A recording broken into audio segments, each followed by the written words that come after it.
Part 1. Baby Caterpillar was tired.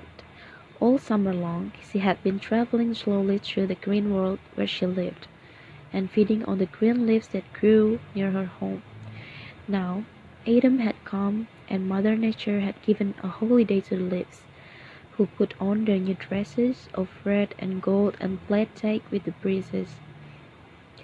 Baby Caterpillar wanted to play too, but could not run so fast as the happy little leaves, and she grew very tired and thought she would take a nap.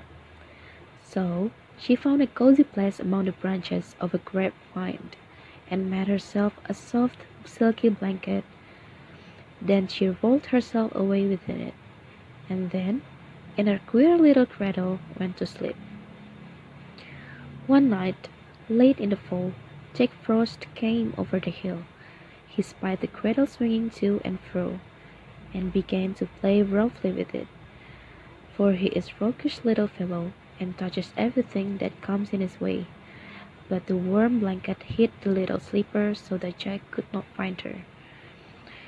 By and by King Winter came, bringing beautiful snow blankets to Mother Nature's flower babies. He gently rocked the cradle as he passed and whispered, "Sleep, baby, sleep. You have no need of my blankets." At last, spring came with the sunbeams, the best and merriest of Mother Nature's helpers. They awoke the flowers from their long winter nap, and called the birds and the brooks to begin their songs. When they came to the little brown cradle, they stopped to rest, and baby Caterpillar began to get very warm under the thick blanket. She woke up and stretched herself, and her cradle broke, and she came out to greet the spring. But what a change! Instead of the old dingy dress that she went to sleep in, she now had a beautiful yellow one, and instead of crawling among the leaves, she flew up and away into the sweet spring air to play with the sunbeams and flowers, and the little children called her Butterfly.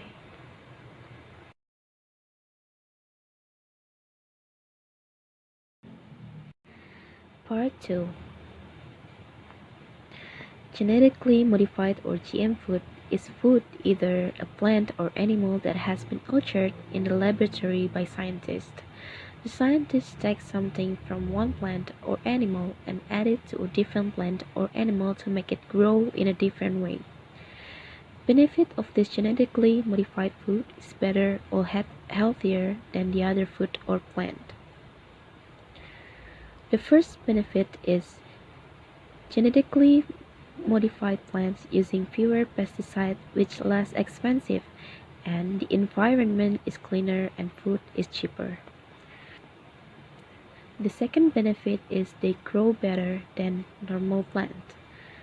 For example, when normal strawberries only can grow in cold weather, GM plant strawberries can be planted earlier in the spring or later in the fall. Therefore, farmers can grow many more strawberries than they used to. The third benefit is GM plants are usually stay fresh longer after they harvested.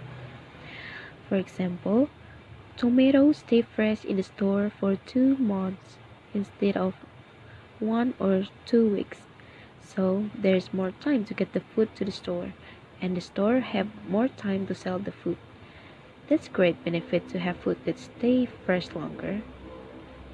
After we have looked at some benefit of GM plants, now for the risk of growing this type of plants. There are a few things that people are worried about. The first one is GM plants may start to dominate the other wild plants in the environment. This is a problem for some types of tomatoes. For example, the new tomato plants are stronger than normal plants. Because they are stronger and grow faster than the wild plants, GM plants start to dominate the environment plants.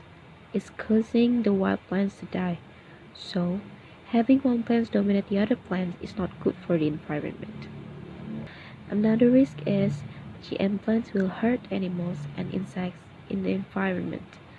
For example, The butterflies around the corn are dying. The butterflies don't eat the corn, but there are some dead butterflies around it. The most important risk is GM food might be harmful to people who consume the food. So, there are some important benefits from GM food, but also some risks. Risks that a lot of people are not willing to take.